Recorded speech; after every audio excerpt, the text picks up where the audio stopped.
WVEC TV, Panama. Well, what the train we're doing, here we go! This is Jeff McKay, ABC News.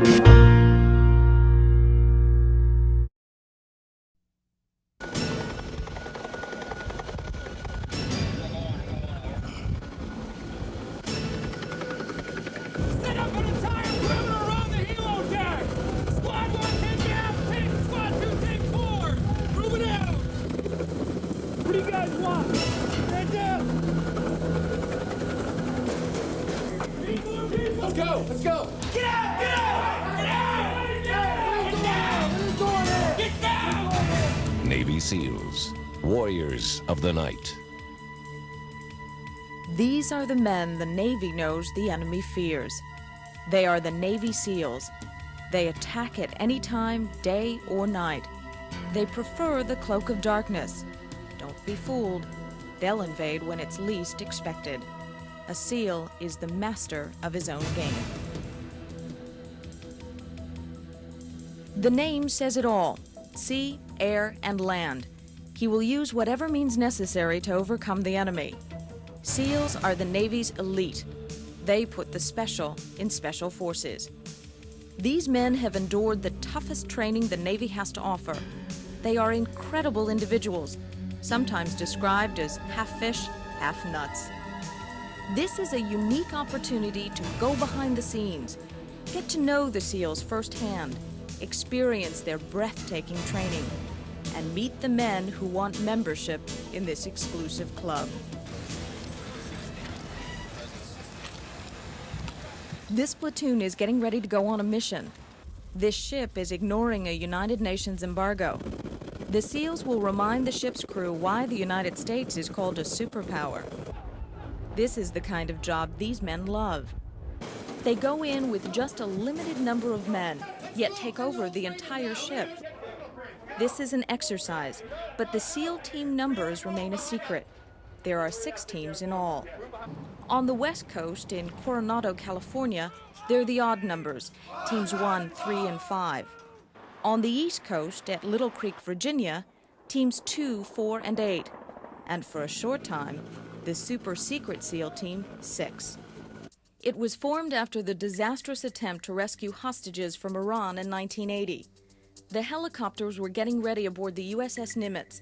SEAL Team 6 founder Richard Marcinko was at the Pentagon, listening as the mission went down. Everybody felt bad. I mean, you reach out, you could taste it, you could smell it, but you couldn't do anything about it. And of course, then the plus side of that was the white paper that says that we should have dedicated forces to do this. And that's why SEAL Team 6 was established. Marcinko had done everything by the book when he commanded SEAL Team 2. He decided to take a different approach with 6. I put them in civilian clothes and gave them a clothing allowance and told people before they checked in, no more haircuts, and put earrings in. He also pushed the envelope when it came to gear and training his guys. The ammo allowance for SEAL Team 6,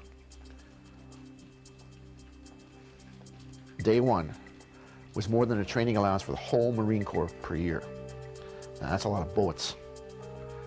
But in the same token, if I'm coming to save you, and you're scared, and bad guys are there, and I'm busting through the door, and smoke is coming through, and people are screaming and tripping over furniture, I gotta hit that 3x5 card, head, heart, shoulders, wherever it's at, while I'm doing that. Marcinko went on to create another off-the-book team called Red Cell. The goal was anti-terrorism instead of counter-terrorism. He and his team tested the security of U.S. Navy installations, much to the embarrassment of some Navy-based commanders. Eventually, he was taken down and retired. But Marcinko warns that the world is still an unstable place, and there is a real need for the SEALs and teams like 6 and Red Cell.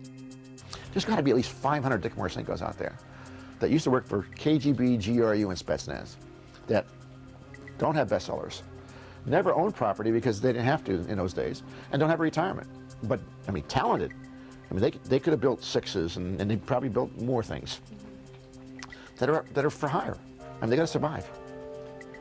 And somebody that is not up to our logic or our mentality can hire them. Now, we were safer when it was the real Cold War of the Soviet Bear and the United States. The training started by the founders of these teams has led to the current makeup of the SEALs and their involvement in regional conflicts. Everything this team needs for this exercise is carried in this one bag. The first item, a bulletproof vest. As they put on their face masks, they become the undaunted soldiers the world has so rarely seen. They move swiftly and can't be burdened by heavy equipment. Everything they carry fits on their bodies. This concept is from the Vietnam War. At that time, the SEALs were ounce conscious. If it didn't chamber in your weapon and it didn't explode, we didn't carry it. If you needed food or water on an operation, you found a way to get it from the locals. The SEALs love weapons. Each team member will use what he feels most comfortable with, but all of them are versatile. They can pick up their enemy's weapons and use them at a moment's notice. On any given mission, a SEAL carries a lot of compact weapons. They're hard to count. Something that looks innocent to a civilian can be deadly in SEAL hands. For this exercise, they'll carry several guns, including this collapsible automatic weapon. This team will need more than just firepower to invade the renegade ship.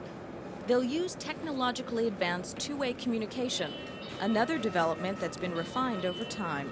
We had to talk to each other because you're going high speed now. So we had to have special radio gear that we didn't have to use our hands with throat mics or bone mics or you know. For this mission, they'll be close to the mouth or hand activated. Flight bridges secure, going down another level, over.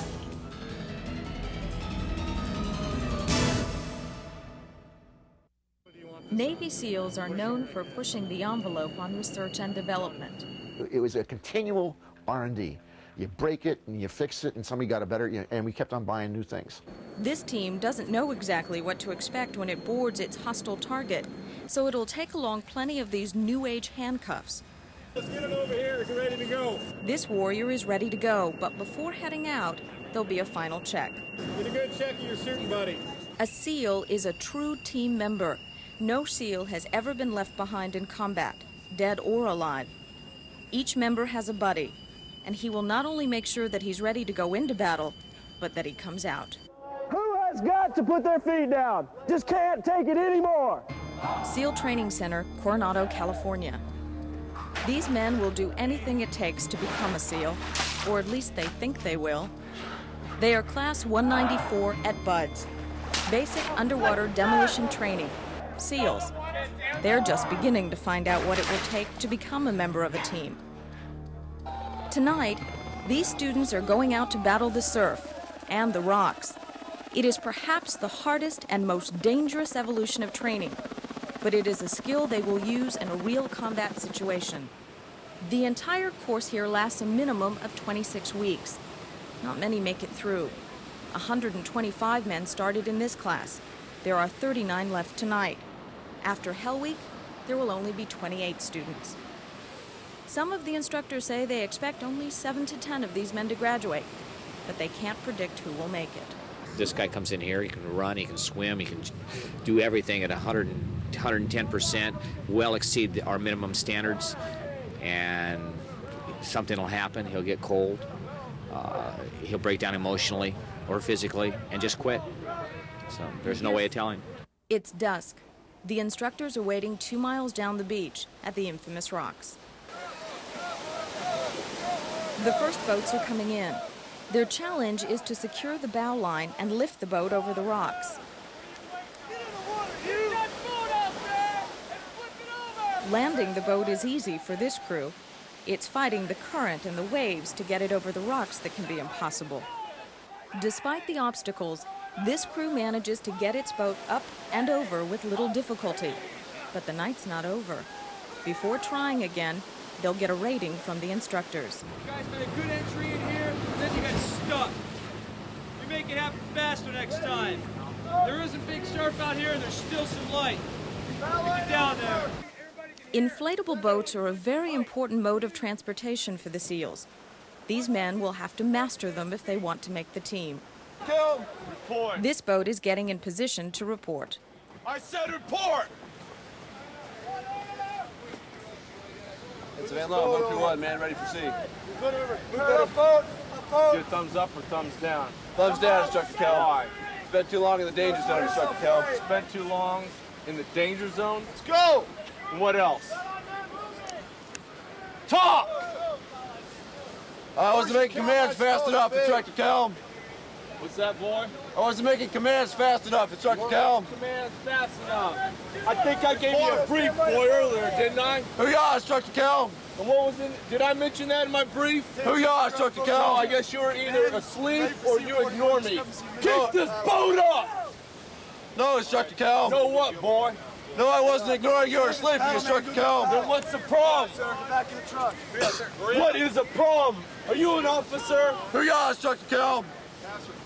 So what, you can't take orders or what? What is your problem? You weren't fast enough.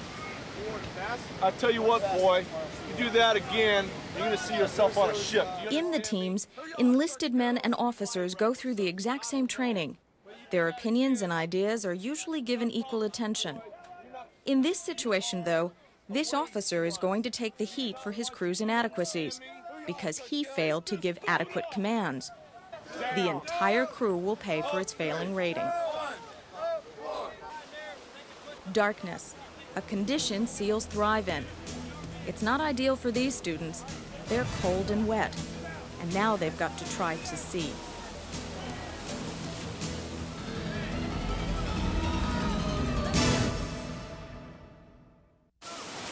Operating at night will be crucial for the future survival of these men if they make it past training and become Navy SEALs. These two crews are fighting what appears to be a losing battle with the surf. There have been nights when conditions have been so dangerous, this evolution has been called off. Tonight, they'll have to change the launch site. The boats will have to be taken over to the beach in order to paddle back out. These two crew members made the mistake of leaving their paddles behind. This boat's crew is in trouble as well. It can't seem to remember where to report. I want you to go to that station. It's not hard to get into trouble tonight. Boat 10 appears to be sailing through this exercise with few battle scars. Hey, that was a nice job on the bow line man there. Get in there, bow line man! Bow line man, get out of the water! Get up on the rocks! No one gets a break. Training is hard, but a mission won't allow for error, just death. The instructors want the students to know they can't ride too long on one success, or it could mean their next move will be a failure. Eventually, the bow line man completes his job. The boat is over. Now it's time for the critique. An outstanding job. Very good. But what you get wrong is you didn't go far enough up in the rocks. While Boat 10 prepares to take the inflatable over the rocks to report, Boat 42 is in deep trouble with one of the instructors. Translator over here. Drop. Now, no excuse. That's easy. Everybody says that. There's no excuse. Why did you get blown away off the rock from the boat? Now, wasn't it on the brief that you remain with the boat? Contact with the boat, gents? It'll be a long night for this crew, but not for number 10. Thumbs up, Instructor Cal. Instructor Fitzhenry said it was the best job he'd seen tonight, Instructor Cal. Hoo-yah, Instructor Cal. As a reward, Boat 10 is done for the night. This crew gets to wait on the beach until the rest of the boats complete the course with favorable ratings, or until the instructor's patience wears out. Despite the rough surf, no one will quit tonight, and no one will be dropped. This evolution is a test of endurance and teamwork. The students will be given plenty of opportunities to prove themselves on their own individual efforts or fail. A seal spends so much time in the water, he should be an amphibian. But the water isn't exactly second nature to these students yet. They must not only learn how to feel at home when they're wet and cold, they're going to have to learn how to survive a life-threatening situation. On deck, it's cold. At first, the students are allowed to huddle together for warmth. Eventually, they're told to separate and stay apart. They're going to be wet and cold for 20 years. Apart from the cold conditions, it looks like an easy exercise, but not for everyone. 2 students will drop today, right here at the pool. They have both been here before. Both tried to complete the course with another class, but quit during the same evolution. They were forced to sit out before trying again. The instructors won't spend much time trying to talk them out of it. They say these men want out because they have a mental block about this exercise.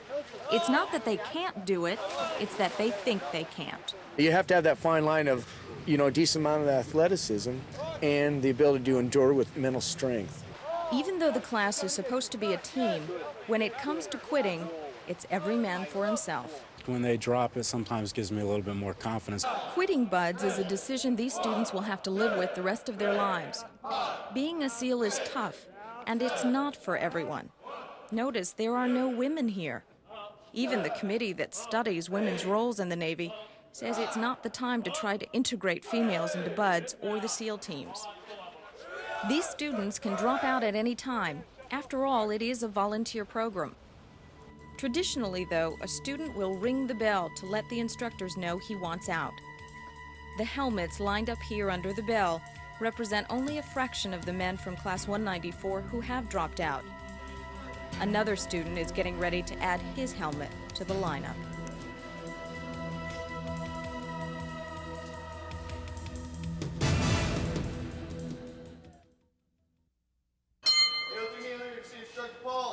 This student has had enough, but before he can drop out of BUD/S, he's sent away to think about his decision.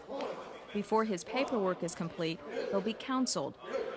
Quitting is a big decision to make, but the instructors agree that BUD/S is supposed to be challenging. Training is not hard compared to some of the things we do in real life. This beach is very similar to the first site of underwater demolition training at Fort Pierce, Florida. This is now the home of the UDT SEAL Museum, but it's where the first frogmen trained for World War II. They came here because the terrain was very similar to that of the European coast. It was also next to a Navy base. Admiral Draper Kaufman was just a Naval Reserve officer in 1943. He was commissioned to train the first UDTs, despite the fact that he had repeatedly been turned down for a Navy commission because of his eyesight. Instead, Kaufman got most of his military practice working for other countries. At Fort Pierce, he set up camp and started taking volunteers, 18 years or older. They didn't have to go through the training that's required today. They just had to be expendable. The Navy wanted Kaufman to teach his troops how to do away with obstacles and mines being set up by the Germans on the French coastline. The underwater demolition teams would have to prepare for the invasion of Normandy. Here at the museum, a handwritten map of the invasion shows how the teams would sneak up on the beaches of Normandy and clear the way for the rest of the troops. The beach was divided into quadrants. Each group would clear one area. The casualty rate that morning was over 50%. That's high by today's standards, but a success for underwater demolition in 1944. Back in Florida, Kaufman was preparing his troops to go to work against Japan. Tom Lockerbie was in training at Fort Pierce at the time. He and his classmates were getting ready for the invasion of Japan. Knowing what this invasion would have been, I'll tell you this, thank God for the atom bomb. Saved the lives of a lot of people, not only ours, theirs too. This would have been hell. To get ready, they had to go through cold water training, since the water off Japan was cold and they didn't have wetsuits. One idea that came and went very quickly was to spread axle grease all over the body to make the skin water repellent. The grease quickly washed off, but it would help for at least 5 minutes. After the bombing of Hiroshima, the war quickly ended, and there was more time to concentrate on research and development. The first wetsuit was made, but it was potentially fatal. It was one piece and baggy, and if it wasn't put on correctly or got cut, it would fill with water and drown its wearer. Breathing devices weren't any better. It was difficult for the teams to wear traditional tanks. They couldn't sneak up on the beach carrying such a heavy load. Years later, rebreathers were developed that fit closely on the chest and didn't release any air bubbles. There were problems at first with those too. They were deadly if used too long or incorrectly. The SEALs spend a lot of time diving under the water. Today, these BUD/S students will stay topside. It's a 2-mile swim. It will teach them SEALs can't always count on their inflatables. They must be able to get to their destination on their own power. Go! Go! Go! These groups rowing out will drop the instructors off at the guide boats. There are 3, one to stay in the lead to mark the turnaround point, one to stay in the middle to keep track of the swimmers, and one in the rear to watch over any stragglers. The students will swim with goggles and fins, and a buddy. It's very important to teach these young men how to take responsibility for their partner. This kind of teamwork is one reason the SEAL program has been so successful. The pairs are numbered and all start together. They'll swim side stroke, they can swim on opposite sides facing each other, or on the same side facing opposite directions. But they can't get more than 6 feet away from each other. At the turnaround point, the lead boat drops a marker. Mike 1, Mike 2, this is Mike 3, and when you drop the buoy, the third telephone pole. The first pair swims in. Swim pair 1, Cirillo and Hemingway. Go! They're marked off and sent back the other way. Swim pair 2, Turner and Turner. Go! Swim pair 6, Sullivan and Lee. Go! This is not a timed swim. It's more of a performance test, one that not everyone does well on. Swim pair 11, Swim pair 10, Soltis in proceed. Go, you idiots! Get out of here! Where's your buddy at? Right there. 6 feet, full! Swim pair 19, Carpet Stone! You're 20, idiot! Swim pair 20, Carpet Stone! Get out of here! Hurry up! Eventually, all of the pairs are accounted for. Like everything else at Buds, this is just the beginning. They'll face a much longer swim and a stopwatch the next time. There are many obstacles to overcome at Buds. Back on land, there is none more obviously stated than the obstacle course. Just looking at it, it appears harmless. Just wait. Stephen Hemingway is a member of Class 194 from Virginia Beach, Virginia. It's his turn to make a run for it. And go. There you go, Hemingway. Are you? Yeah, Hemingway. These are man-made obstacles, but they represent the natural barriers that SEALs will come across out in the field. At first, it's almost impossible for even the best athlete to make it through under the allotted time. The secret, as Hemingway has learned, is to find the right way to conquer each part of the course. A SEAL is not just an athlete. He is a thinker, a problem solver. This rope bridge is the perfect example. In order to make it across, Hemingway has to know to step where the ropes intersect. He has a certain style. It's one he's developed over the past 5 weeks. He finishes with no problem. 31 Hemingway. 31 Hemingway. 31 Hemingway. 31 Hemingway. 25, 23, 26. Not everyone makes it through as easily. Let's go. Go. These two are having a tough time getting through and making the time. Being a SEAL means being a team member and supporting each other. These students are learning that their objective is not just to graduate themselves, but to have their classmates graduate with them. With help, they will make it to the finish line. Once they're there, they'll have to answer to the instructors on their own, while the rest of the class gets ready to leave for a run on the beach. This evolution is based on individual performance, just like the obstacle course. They'll run for 2 miles in fatigues, and they'll have to do it within a certain time. They start out side by side, but it doesn't take long for the better runners to break away from the pack. It's hard for anyone who hasn't been through this training to understand the drive these men have. Each evolution that they do is extremely difficult, and they usually perform several of them within one day. 13:25. 13:30. By the time these runners reach the halfway mark, it's clear who will make the time. 15:25. Better pick it up. Later today, this last runner will be medically dropped from Buds. Everyone else will make it through this phase, but some of them will have to pick up some speed. Push it out, Eric! The underwater demolition teams of the 40s and 50s didn't get as much training or attention as the SEALs do today. That is until Richard Widmark made the movie The Frogman. Several of the first SEALs say they decided to join the UDTs after seeing the film. They wanted to be frogmen too. Retired Chief Jim Watson was one of those men.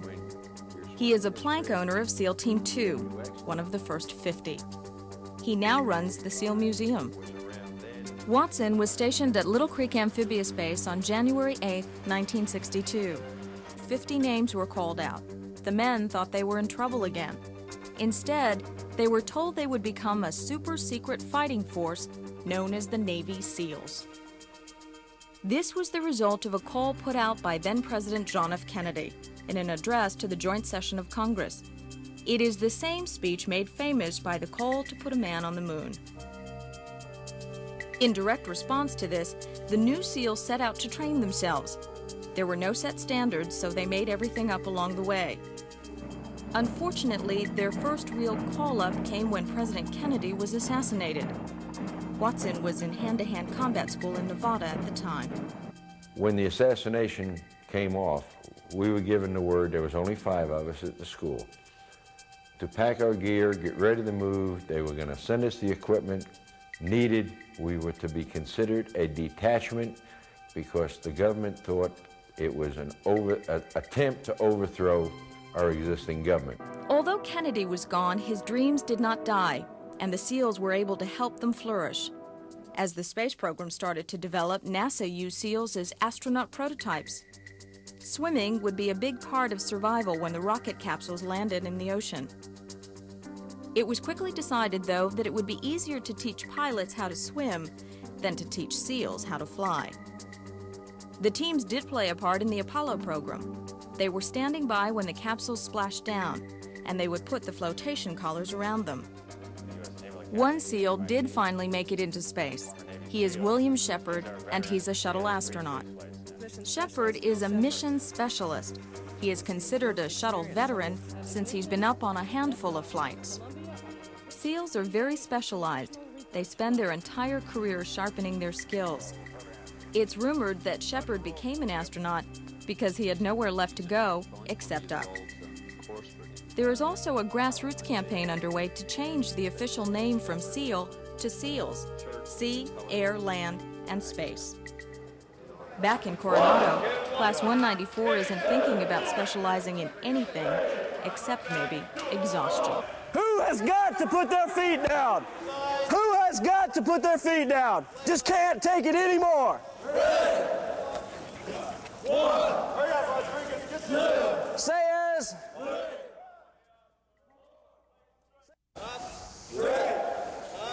What? What? Stop using your arms, Turner. Turner, do I have to assign somebody to come stand over you all the time? I can't trust you to PT on your own. You think I can trust you to operate on your own? Do you need adult supervision, Turner? No, I do not instruct Walker.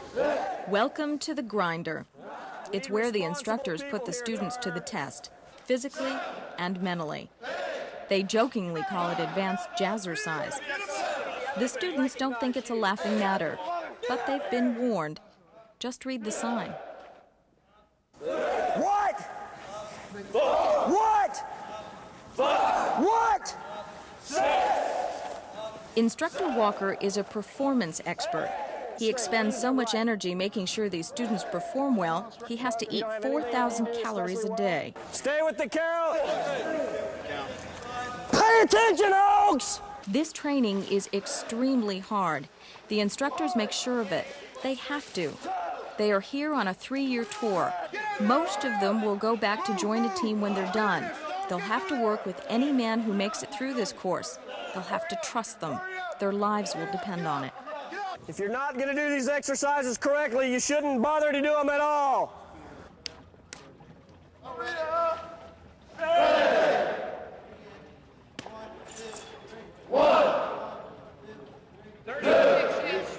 I'm going to tell you again. I want your legs straight. I don't want you working this part of your thigh. I want you working this part of your thigh. So straighten your legs. It's hard. It's supposed to be hard.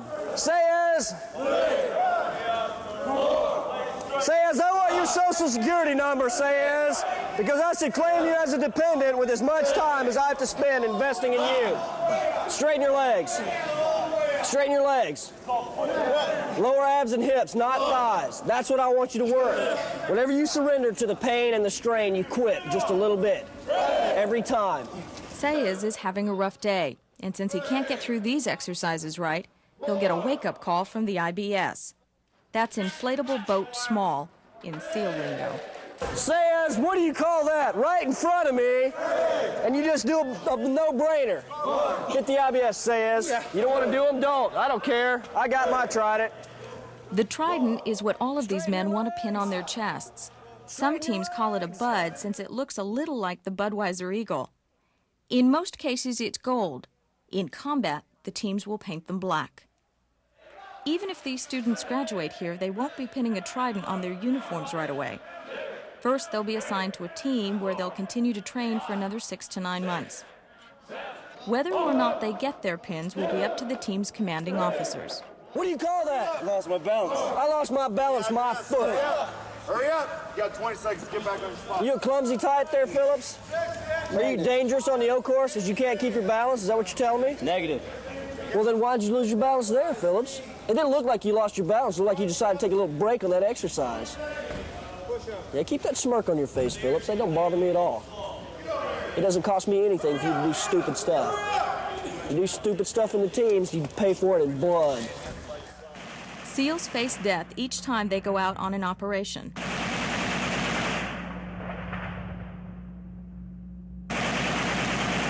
Operation Just Cause, Panama, December 1989. The SEALs played various roles in the invasion. One group was dispatched to the airport to keep Manuel Noriega from leaving Panama in his private jet. 4 SEALs were killed. This team found its way to Noriega's beach house. They sent this photograph to a friend as a memento. If the students of Class 194 survive deadly missions, it will only be because their instructors are training them to do easy maneuvers the hard way. Over on the IBS, they're applying a new technique to this exercise. These 2 guys have pushed one of the instructors past the breaking point. They've been sent to the beach to become what's called a cookie crumb. They're wet, they'll roll in the sand, and then they'll continue the routine. All of these men are learning how to push their bodies further than they ever have before. At the same time, the instructors have to make sure they stay healthy. They make them eat, drink, and they'll pull them out if they're sick. That could mean a rollback to another class and more time in buds. Most students will do what they can to hide an injury or an illness. Hurry up! Hurry up! Hurry up! Just because you expect to have 30 seconds to drink doesn't mean you will drink as quickly as possible. You get the opportunity to help yourself in some way, take it. But don't take anything for granted, especially time. Did you just throw that water up? Did you? You go down the wrong way? Did it go down the wrong way, or are you sick? It went down the wrong pipe. Well, stand up and hydrate. Hurry up. Hurry up. Hurry up. Are you sick, Rodriguez? No, I'm not. Get out there, then. One thing these candidates quickly learn is to respect the instructors. They are all qualified, active SEALs. They successfully completed BUDS training, and they set the pace for each evolution. Keep your head up.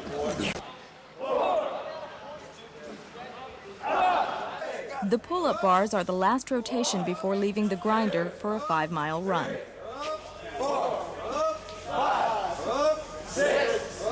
Soltis, you let go of him. He doesn't need help now. You let go of him. Soltis, you took that Arthur Murray dance studio thing to heart, huh? Because you're holding on to somebody else for no reason. Is that it? That's kind of strange if you ask me. After the grinder session is over, there's more to come. 194 must now muster on the beach for a 5-mile run led by the instructors. Instructor Fitzhenry! Instructor Fitzhenry! Instructor Walker! Instructor Walker! On this part of the evolution, they'll run together in fatigues and combat boots. Jogging shoes and running shorts just aren't available when you're out on a mission. Hey, 130 rolling down the strip. Airborne froggy gonna take a little trip. Airborne froggy gonna take a little trip. They'll run over all kinds of terrain, road, beach, berm. The object is to stay together as a group. That doesn't exactly happen despite detours to let the stragglers catch up. These students will be harassed by the instructors driving the attending ambulance. Better get up there with the pack there, boy. Eventually, he'll be picked up and driven to the finish line. They're tired of waiting on him.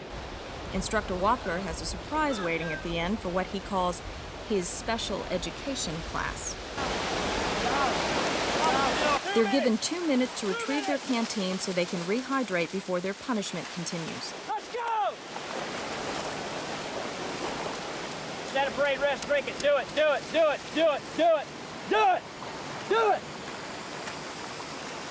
Don't spill it, drink it. You're gonna need it.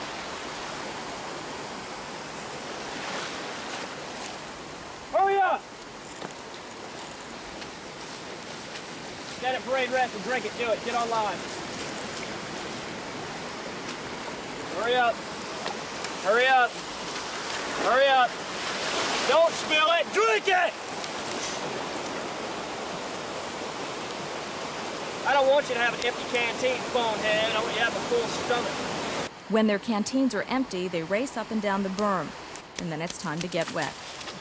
This is Instructor Walker's way of showing them that they didn't fail on the run because they were tired. It was because they weren't motivated. You don't put out when you feel like it, or when you want to, or when you know it's important.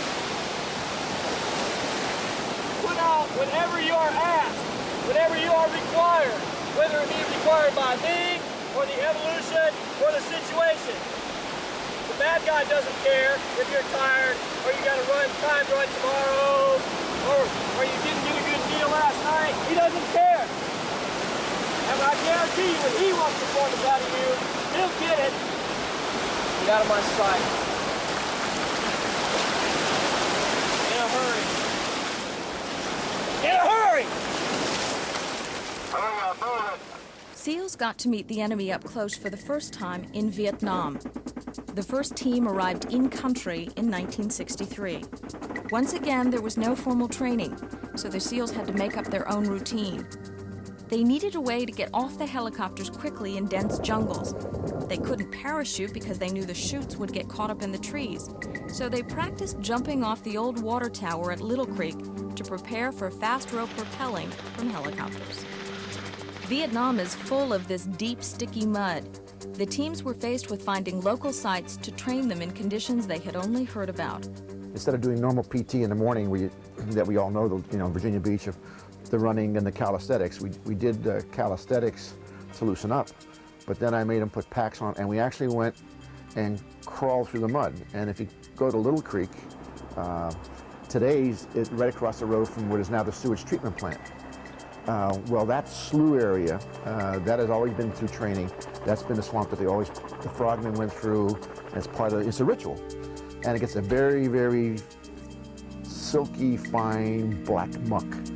And of course it gets in your clothes, it gets in your ears, but more importantly, it gets in your weapons. The SEALs made a name for themselves in Vietnam. They truly were unconventional, as President Kennedy had wanted. 49 SEALs died during the long, drawn-out conflict, but not one man was left behind. The last victim was part of Operation Thunderhead in 1972. It was the first use of these swimmer delivery vehicles in combat. The SDVs were also supposed to be used to place mines on the bottom of enemy ships. The SDV program has come a long way since then. The teams have become so specialized that there are members assigned to do nothing but operate these futuristic vehicles.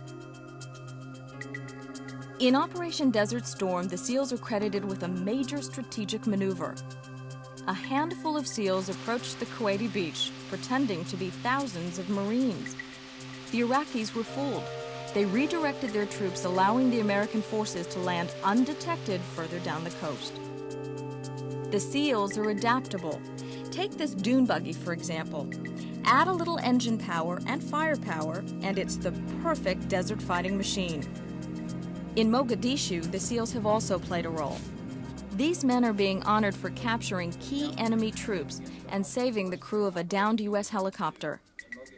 This SEAL rescued someone too, not a fellow team member or even a sailor. He used his SEAL know-how to rescue this little girl from the frozen waters at Mount Trashmore in Virginia Beach. She had fallen into the lake on a cold winter day. I've been in cold water. I've been in colder water than that. I've actually been colder than that, and I knew how my body would react to it. It was just, knowing that she didn't, and knowing that she didn't have that much longer in there, so I didn't even hesitate, didn't think. SEALs on both coasts are constantly getting ready for their next mission. It could be a regional conflict, patrolling the coastal waters, or boarding hostile ships during an embargo. Back out in the Atlantic, this team is making its move.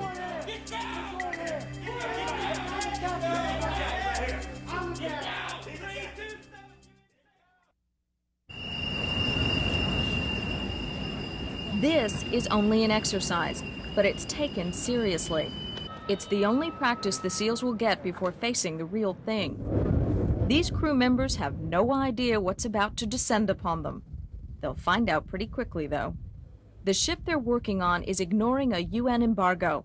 It's refused to answer or heed any warnings. The SEALs are going to teach it a lesson. First, a helicopter pulls alongside the bridge to issue a visual warning. Then, the SEALs land.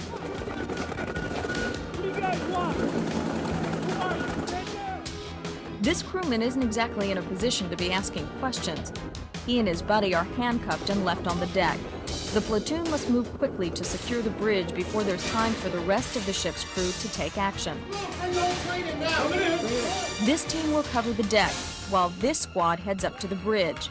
One of the ship's crew makes it there first. They're U.S. forces. They're loading some. Look like U.S. forces. That's what it looks like. Army Reserve, Marines, whatever. I don't know why.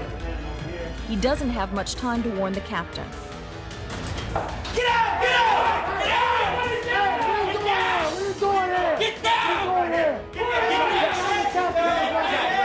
down! Get down! 327 USA! Get out! Get out! They've got the captain secured, and now it's time to look for some more crew members and any possible threats lurking around the bridge. We do not fall under the UN sanctions. We do not fall under the U.S. definition. This crew is going to hold out until the last possible moment. The SEALs will board ships under two situations: when a ship ignores a warning to turn around, or when it fires on a Navy crew. This ship has simply ignored the warning. Usually, foreign ships will ignore a warning because they don't speak or understand English. This is obviously not the situation with this crew. This squad is going to search the rest of the ship. Okay, it's clear up here. Nope. Last clear. You want it cleared or not? Nothing is found on that level, so they'll move on. They move in trains, a car never out of place. The man at the end of the train is called the last man, and he is never left behind. Last man. Last man. 2 levels secure, this squad will move on down. 2 SEALs will break off to search the cargo, with a little help from the Marines.